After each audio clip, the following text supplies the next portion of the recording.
Hello friends, आज हम पढ़ेंगे class 8 chapter number 8 cell structure and functions. हम इस चैप्टर के क्वेश्चन आंसर करेंगे। अभी हमने चैप्टर का एक्सप्लेनेशन कर लिया है, तो आप जाके उसे देखिए, फिर आप क्वेश्चन आंसर आराम से कर सकते हैं। तो चलिए स्टार्ट करते हैं। अब यहाँ पे सबसे पहला क्वेश्चन है, हमें ट्रू फॉल्स पाना है। फर्स्ट है हमारा, unicellular organisms have one cell body. True. Unicellular होता क्या है, मतलब सिर्फ उसमें एक ही सेल होता है, और मल्टी सेलुलर मतलब उसमें बहुत सारे सेल होते हैं। तो इसमें क्या लिखा है कि जो यूनिसेलुलर और ऑर्गेनिजम्स है उसमें वन सेल होता है बॉडी। तो ट्रू, इसका आंसर ट्रू है। मसल सेल्स आर ब्रांच्ड नहीं, मसल सेल्स ब्रांच नहीं होती, वो थोड़ी अलग शेप में होती है। The basic living unit of organisms in is an organ. False. जो बेसिक यूनिट है ना ऑर्गेनिजम्स की, हाँ वो ऑर्गन नहीं है, वो हमारा सेल है। Amoeba is in regular shape. True, क्योंकि अमीबा चाहे तो स्क्वायर शेप ले लेगा, चाहे रेक्टेंगल ले लेगा, चाहे ट्रायंगल ले लेगा, वो कैसा भी शेप ले सकता है। अब हमें यहाँ सेल स्केच बनाना है किसका, ह्यूमन नर्व सेल का, वर्ड फंक्शन, और इसका हमें फंक्शन भी बताना है। ये देखिए, ये हमारा ह्यूमन नर्व सेल है। इसमें बस आपको इसके पार्ट याद नहीं करना, बस आपको ये याद करना है कि इसमें न्यूक्लियस होता है, बाकी के पार्ट्स आपको आगे क्लास में बताए जाएंगे। और हम इसके फंक्शन देख लेते हैं। The function of a nerve cell is transferring message to the brain, also to take away message from the brain to the receptor organ, this the controls working different parts of the body. अब nerve cell का काम क्या होता है, वो message transfer करता है यहाँ से वहाँ। वो नर्व सेल बोलता है कि तुम जाओ और जाके इस वाले पार्ट को कहो कि वो वाला मूवमेंट करे, या फिर अगर मान लो नर्व सेल ने कि जाओ उस हैंड को जाके कहो कि अपना हैंड हिलाए, तो अपना हैंड हिलाता है। अब हमें शॉर्ट नोट्स लिखने हैं, साइटोप्लाज्म और न्यूक्लियस ऑफ सेल पे लिखने हैं, हमें दो पे लिखने हैं। तो हम देखते पहले साइटोप्लाज्म क्या होता है। पहले मैं आपको सिंपल समझाता हूँ साइटोप्लाज्म क्या होता है। साइटोप्लाज्म ना, हाँ, सेल के अंदर ना जेली टाइप का स्ट्रक्चर होता है, जिसके अंदर बहुत सारे ऑर्गेनल्स भरे होते हैं, मतलब उसमें बहुत सारी चीज़ें भरी होती हैं, घुस जाती हैं। It is a fluid that fill the cell occurs between the plasma membrane and the nucleus. और ये ना एक फ्लूइड टाइप का होता है, और जो कि ना हमारे प्लाज्मा मेम्ब्रेन और न्यूक्लियस के बीच का जो डिस्टेंस है वो इसके अंदर होता है। Cell organelles such as mitochondria, rhizobiums, Golgi bodies etcetera are suspend in the cytoplasm. अब मैंने कहा था ना आपको बहुत सारी चीज़ में आगे रह जाती हैं, तो कौन कौन चीज़ें वो mitochondria, rhizobiums, Golgi bodies etcetera इसमें रहती हैं। The cytoplasm helps in exchange of material between cell organelles. और इसमें होता है क्या ना, जो साइटोप्लाज्म है ना, वो हेल्प करता है किसी चीज़ को यहाँ से वहाँ करने में, मतलब कोई चीज़ को सेल में पहुँचाने में और किसी को वापस सेल से लाने के लिए। और हम देखते हैं ये देखिए, मैं आपको दिखाता हूँ साइटोप्लाज्म होता क्या है। ये देखिए, दिख रहा है आपको, ये थोड़ा एलगी टाइप का कलर, हाँ, ये पूरा हमारे ये वो है साइटोप्लाज्म है। और जो रिबन टाइप का दिख रहा है क्रोमोसोम्स है, और जो बीच में दिख रहा है न्यूक्लियस है। और ये न्यूक्लियर पोर, मतलब न्यूक्लियर में छेद होते हैं एक छोटे छोटे, और ये न्यूक्लियर मेम्ब्रेन है। अब हम देखते हैं nucleus of a cell. The nucleus is a spherical structure generally present in the centre of the cell. अब जो न्यूक्लियस ऑफ सेल होता है ना, जो प्रेजेंट होता है स्पेरिकल शेप का होता है वो, और वो जनरली प्रेजेंट होता है centre of the cell. The nucleus is compose of following components, मतलब न्यूक्लियस में सब कंपोनेंट्स होते हैं। न्यूक्लियस मतलब, अब देखिए न्यूक्लियस के अंदर क्या है, न्यूक्लियस है, बस आपको इतना याद रखना है, न्यूक्लियस के अंदर न्यूक्लियस है। अब यहाँ पे डिफाइन किया गया कि न्यूक्लियर मेम्ब्रेन, न्यूक्लियस, एक क्रोमोसोम्स क्या है। अब देखिए, it is a double-layered membrane which separate the nucleus from the cytoplasm. This nuclear membrane has the nuclear pores to transfer the specific substance in at the nucleus. मैंने आपको कहा था ना, जो साइटोप्लाज्म और जो न्यूक्लियस के बीच का डिस्टेंस है, हाँ सॉरी, जो जो हमारा डबल लेयर्ड मेम्ब्रेन है सेपरेट करता है साइटोप्लाज्म को न्यूक्लियस से, मतलब उन दोनों डिस्टेंस के बीच में ना, हाँ, साइटोप्लाज्म होता है। और ये सेपरेट कौन करता है, ये न्यूक्लियर मेम्ब्रेन करता है। न्यूक्लियर मेम्ब्रेन नहीं, ये हमारा सेपरेट करता है, न्यूक्लियस सेपरेट करता है। इसमें डबल लेयर लगी रहती है एक। और the nuclear membrane has a nuclear pores the transfer. और जो हमारा न्यूक्लियर मेम्ब्रेन होता है उसमें बहुत सारी स्पोर्ट्स होते हैं, मतलब बहुत सारे होल होते हैं कि ताकि कोई चीज़ उसमें आ जा सके। अब देखते हैं न्यूक्लियस क्या होता है। It is small spherical body not bound by an membrane. ये ना हमारी स्फेरिकल टाइप की बॉडी जो कि न्यूक्लियस में होती है हमारी। क्रोमोसोम्स क्या होते हैं देखते हैं। This type of thread like structure that carry genes. अब जो देखिए, अब जो क्रोमोसोम्स में ना जीन्स होते हैं, जीन्स होते हैं। देखिए सेल के अंदर क्रोमोसोम्स के अंदर जीन्स। अब जो जीन्स क्या है वो कैरेक्टर से ट्रांसफ़र करता है कि हाँ जब फ्यूजन होगा, हम आगे वाले चैप्टर में पढ़ेंगे, जब फ्यूजन होगा तो इसमें जीन्स का काम आता है, क्योंकि वो कैरेक्टर से मतलब जो अपने वो है, जो अपने हैबिट्स हैं वो पास करता है दूसरे इंडिविजुअल्स में।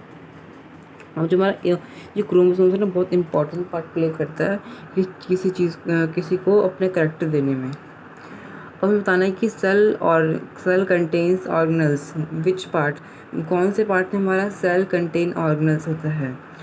साइटोप्लाज्म, मैंने बताया था ना कि साइटोप्लाज्म बहुत सारी चीज़ कंटेन करता है, तो ये ऑर्गेनल्स कंटेन करता है।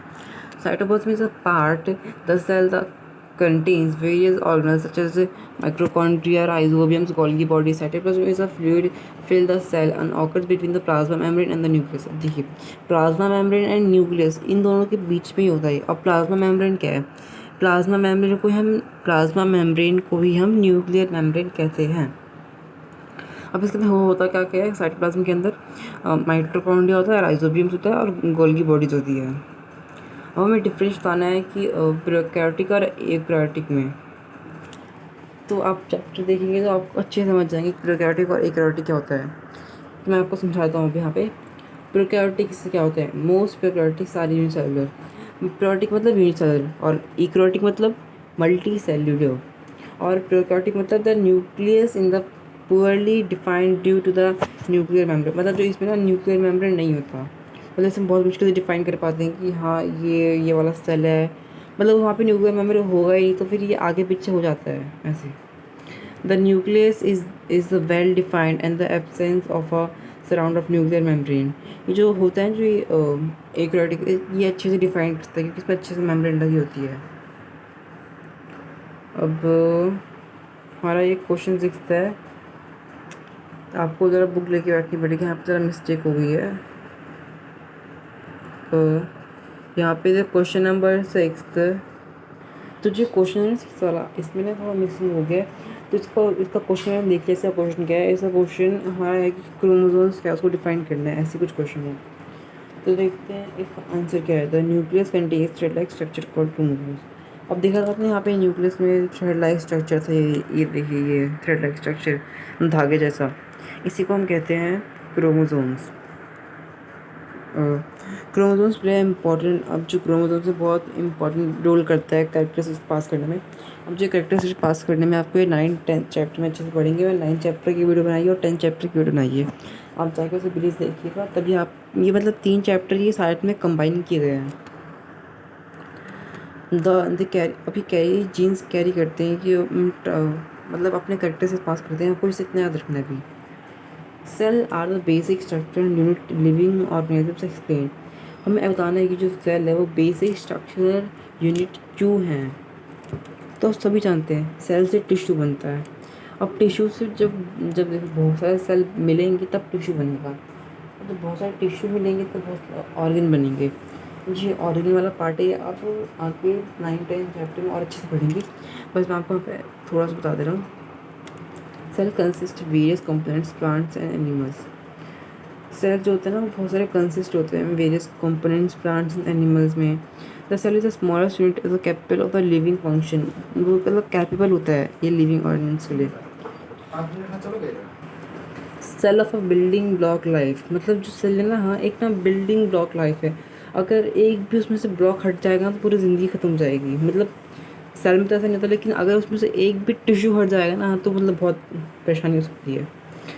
This is the reason why the refers the basic unit structure of a life. ये एक वजह है कि हम बेसिक यूनिट टाइप बोलते हैं। अगर सेल नहीं होगा टिश्यू नहीं बनेगा, टिश्यू नहीं होगा तो ऑर्गन नहीं बनेंगे। और अगर सेल से डायरेक्ट ऑर्गन बन नहीं सकते और इनमें से अगर कुछ भी गायब हो गया ना तो मतलब हम लोग सर्वाइव नहीं कर पाएंगे। मान लीजिए डायरेक्ट तो टिश्यू बनेगा नहीं। अगर मान लीजिए सेल बन गया और टिश्यू बन गया और फिर ऑर्गन नहीं बन रहा उससे, फिर all the cell vary in shape size. और जो और सेल होते हैं ना वो शेप्स में साइज़ में सब डिफरेंस होता है, लेकिन वह काम ही एक ही होता है। In fact the shape of a size of cell related to the specific region it performs. अब जो सेल का साइज़ ना एक स्पेसिफिक होता है क्योंकि उसके काम की वजह से। देखिए अब नर्व सेल का काम बिल्कुल नर्व की तरह होता है, बिल्कुल वो फैला फैला वो रेशे की तरह। हमारा नेक्स्ट क्वेश्चन है, eight explain why cytoplasm are found in the plant cell.